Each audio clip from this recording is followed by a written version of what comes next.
Hello நண்பா, நம்ம இந்த வீடியோல என்ன பார்க்க போறோம்? MLTD எபிசோட் நம்பர் 6 பார்க்க போறோம். நம்ம ஹீரோக்கு வந்து ஜியான் மோட்டனுக்கு போறதுக்கான வாய்ப்பு கிடைச்சிது. இதுக்கப்புறம் தான் பிரச்சனையே ஆரம்பிக்க போகுது. அது என்னங்கறத நம்ம இந்த எபிசோட்ல பார்க்க ஆரம்பிக்கலாம். நம்ம ஹீரோட வாய்ஸ் சொல்ல இந்த அனிமே ஸ்டார்ட் ஆகுது. அப்ப நம்ம ஹீரோ என்ன சொல்றானா, இந்த வாய்ப்பு எனக்கு கிடைக்கும் நான் எதிர்பார்க்கவே இல்லை. அதாவது இந்த ஜியான் மோட்டனுக்கு வந்து எனக்கு ஒரு கனவா மாத்திரம் இருந்தது. அந்த கனவை இன்னைக்கு நிறைவேறும் நான் நினைச்சு கூட பார்க்கல. நாங்க பேலஸ் விட்டு கிளம்பி 4 நாள் ஆச்சு. நாங்க கண்டிப்பா டிராவல் பண்ணிட்டே இருக்கோம். நிறைய பனி பிரதேசம், கஷ்டமான வழிகள்லாம் நிறைய இருந்தது. அதெல்லாம் கடந்து நாங்க ஜியான் மோட்டனுக்கு போறதுக்கு வேகமாவே போயிட்டு இருந்தோம். இப்படி ஒரு வாய்ப்பு கிடைச்சிருக்கு. நான் பிராங்கோ இன்னைக்கு நன்றி சொல்லுங்கிற மாதிரி சொல்லிட்டு இருக்கான் நம்ம ஹீரோ. அப்ப அந்த வயசானவன் இந்த சுத்தி இருக்கிற அழகெல்லாம் பார்த்து, ஜியான் மோட்டன் அழகெல்லாம் பார்த்து, இந்த மோட்டன் எவ்வளவு அழகா இருக்கும் நினைக்கவே இல்லை மிஸ் பிராங்கோ.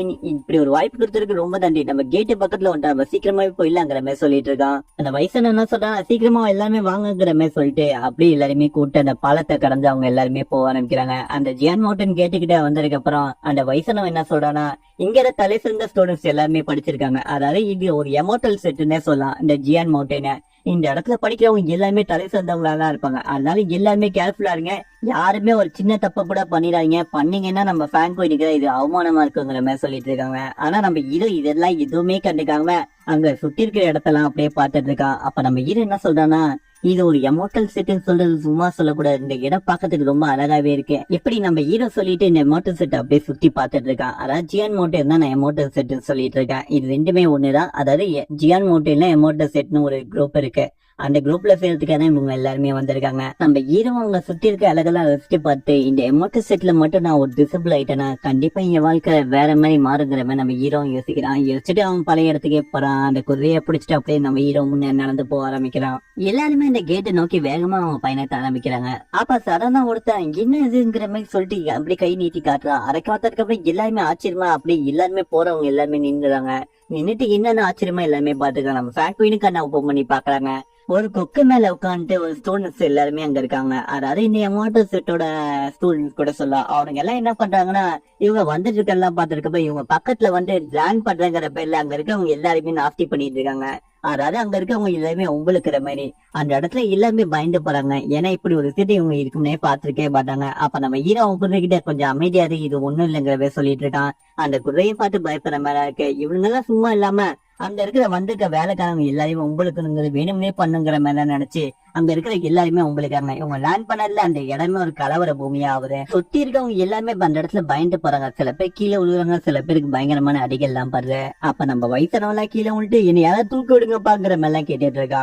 இவனுங்களும் அந்த இடத்துல கீழே லேண்ட் ஆயிடானா. லேண்ட் ஆனதுக்கு அப்புறம் நம்ம ஹீரோட குழுவை பார்த்தா அது கட்டுப்பாட்டுல இல்ல, அதுக்கு மதம் பிடிச்ச மாதிரி ஆயிடுது. அதெல்லாம் பார்த்ததுக்கு அப்புறம் நம்ம ஹீரோ கொஞ்சம் அமைதியா இருக்கிற மாதிரி சொல்றான். அது எதுவுமே கேட்காம வேகமா அந்த வந்தாங்கல்ல அவங்க மேலே அட்டாக் பண்ண போறேன். புக்கிலேருந்து வந்தாங்கல்ல எமோட்டல் செட் ஸ்டூடெண்ட், அவன் அதெல்லாம் பார்த்து எவ்வளவு தைரியம் இருந்தா என் பக்கத்துல இந்த குருவை அட்டாக் பண்ண கூப்பிட்டு வருவேங்கிற மாதிரி சொல்லிட்டு நம்ம ஹீரோவை பிடிச்சி அப்படியே தள்ளி விடுறாங்க அந்த மலையை விட்டு.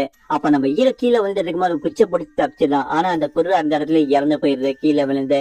அதெல்லாம் நம்ம ஃபேக்டரிக்கு தெரியுது. நம்ம ஃபேக்டரி லைட்டா நேரத்துல கோவப்படுறாங்க. அப்ப நம்ம ஹீரோ மேல போற வழி நம்ம ஹீரோ கண்டுபிடிச்சிடலாம். அதை பார்த்ததுக்கு அப்புறம் நம்ம ஹீரோ எப்படியோ கஷ்டப்பட்டு மேல ஜம்ப் பண்ணி வந்துடுறான். நம்ம ஹீரோ மேல வந்ததுக்கு அப்புறம் இருக்கு இப்ப சம்மந்தமே இல்லாம எங்களை எப்படி பண்ணீங்க, அதாவது உங்களை குதிரை இப்ப செட்டு போச்சு, இப்ப யாரு இருக்கு பொறுப்பேற்றுக்கிற மாதிரி நம்ம ஹீரோ கேக்குறான்.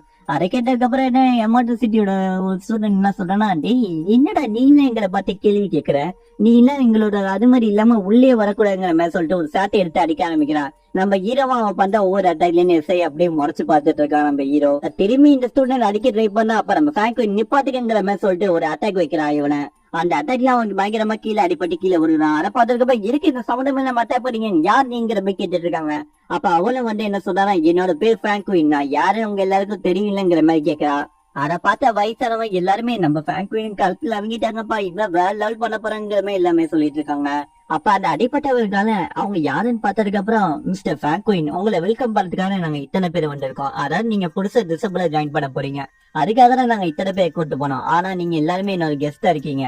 ஆனா இந்த வேலைக்காரன் எங்கள்கிட்ட ஓவரா பண்ணிட்டான், இவனை நாங்க சும்மா விட மாட்டோங்கிற மாதிரி நடத்த சொல்லிட்டு இருக்கானோ. நம்ம ரூல்ஸ் எதுவுமே மதிக்கல, நம்ம ரூல்ஸ் மதிக்காம இவன் பாட்டுக்கு கெஸ்டருக்கு உள்ள வந்துட்டு இருக்கான். இவனெல்லாம் எப்படி நீங்க ஒரு வேலைக்காரனா வச்சிருக்கீங்கன்னு எனக்கு இன்ன வரையும் புரியலங்கிற மாதிரி அப்படியே அவங்கள்ட்ட கேள்வி கேட்டுட்டு இருக்கான். நடக்கிற எல்லாத்தையுமே யாரும் வேடிக்கை பார்க்கறதுக்காக வந்திருக்காங்க. யாருன்னு அவங்க என் மூஞ்சி இது வரையும் நம்ம காட்டல, ஆனா நடக்கிற எல்லா விஷயத்தையும் அவங்க பாத்துட்டு தான் இருக்காங்க.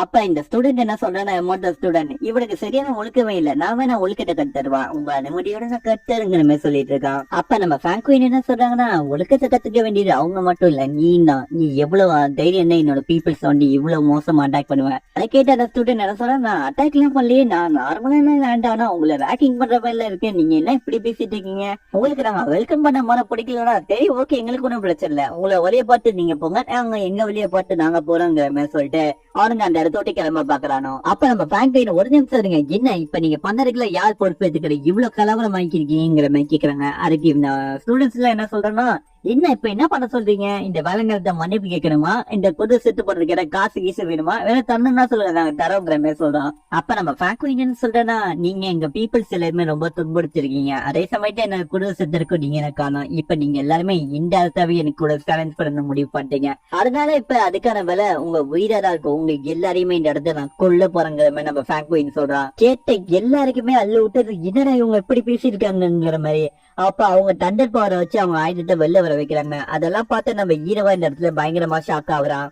இந்த ஸ்டூடெண்ட்ஸ் எல்லாம் ஓடி போனுங்கிற மாதிரி ட்ரை பண்றாங்க. அதை பார்த்ததுக்கு அப்புறம் நம்ம ஃபேக்டரியில அவங்க ஆயுதத்தை வெளில வச்சு ஒரே அட்டாக்ல ஒருத்தனை முடிக்கிறாங்க. ஒருத்தன் தான் முடிக்கிறாங்க பார்த்தா சுத்தி இருக்கவங்க எல்லாருமே கொல்ல ஆரம்பிக்கிறாங்க. நம்ம ஃபேக்டரியின் அந்த இடத்துல ஃபேக்டரியின் கூட வேலைக்காரங்க எல்லாம் வந்திருப்பாங்க, அவனுங்களே எல்லாம் பார்த்து மறந்து போறாங்க, நம்மளுக்காக இந்த அளவுக்கு பண்ணுவாங்களேங்கிற மாதிரி. அப்ப அந்த இடத்துல உயிரோடு இருக்க மற்ற ஸ்டூடெண்ட்ஸ் என்ன சொல்லிட்டு இருக்காங்கன்னா, எவ்வளவு தைரியம் எங்க பீப்புள்ஸ் இவ்வளவு ஈஸியாவே எல்லாருமே கொண்டு இருக்கீங்க, இதுக்கான ஒரு எக்ஸ்பிளேஷன் நீங்க கொடுக்கணும், ஏன்னா இது ரூல்ஸ் பிரேக் பண்ணிருக்கீங்க, இதுக்கான விலை பெருசா இருக்கும், யோசிச்சுக்கோங்க, இந்த விஷயம் சீனியர் ஜிம் கிட்ட என்ன நடக்கும் தெரியுமா, அவரு அவங்க எல்லாருமே வெல்கம் பண்ண சொல்லி எங்களை கூப்பிட்டு வந்தாங்க, ஆனா நீங்க இப்படி ஒரு வகை பண்ணவே நாங்க நினைச்சு கூட பாக்கல.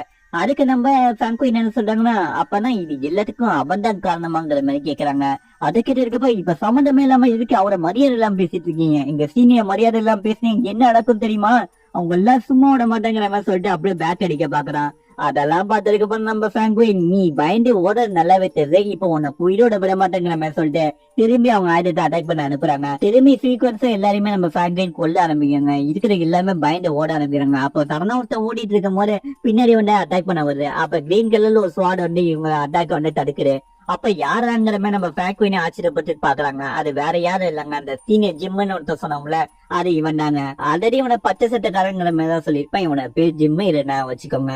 அவன் வந்ததுக்கு அப்புறம் அங்க இருக்க ஸ்டூடெண்ட் வீடியோ இருந்த காப்பாடுனால அவன் வந்து என்ன சொல்றான்னா, நாங்க என்ன ஒரு தப்புமே பண்ணல, இங்க இருக்கான் பாருங்க இந்த வேலைக்காரன் தான் எல்லா தப்பும் பண்ணா, நாங்க அதுக்காக கேள்வி கேட்டோம், அதுக்காக எங்க ஸ்டூடெண்ட்ஸ் எல்லாருமே கொல்ல ஆரம்பிச்சாங்க, இதுக்கு நீங்க நம்ம ஒரு பதிலடி கொடுக்கணுங்கிற மாதிரி சொல்லிட்டு இருக்கானோ.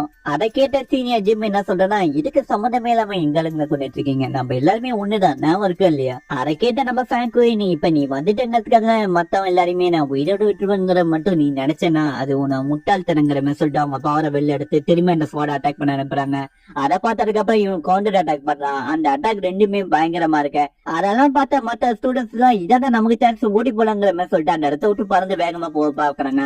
நம்ம சீனியர் ஜிம் பண்ணல அந்த அட்டாக்கை டிஸ்ட்ராய் பண்ணிட்டு அப்படியே நம்ம ஃபேங்கு கட்டி வந்து நம்ம ஜிம்மே தாண்டி அப்படியே போயிட்டு இருக்கு. அதை பார்த்து ஜிம் அந்த ஸ்வாட தடுக்க பாக்குறான், பின்னாடியே போறான். ஆனா அது ரொம்ப வேகமா போய் அந்த ஸ்டூடெண்ட் ஓடி போறாங்கல்ல அவங்க எல்லாரையுமே அட்டாக் பண்ணி அந்த இடத்துல கொன்னு குவிக்குது.